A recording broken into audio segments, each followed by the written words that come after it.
Hello, traders. FX Pip Collector here. Today is Thursday, November 6th, and this is my analysis for the pound yen, and we're on the daily time frame to start with.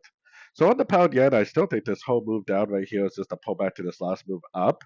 I think it's at least going to have to go back up to this 90% Fibonacci retracement from the weekly, and there's always a chance that it does just break to the upside and keep on going up. Wave Bs definitely can go and make new highs. It doesn't have to make a lower high.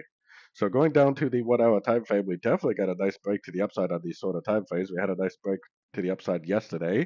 I definitely would be looking for logs. I have my Fib retracement out here, but we really don't even have a break to the downside yet. It would be kind of nice, honestly, if it did go down a little bit to one of these lower Fib levels and then give us an opportunity to go long.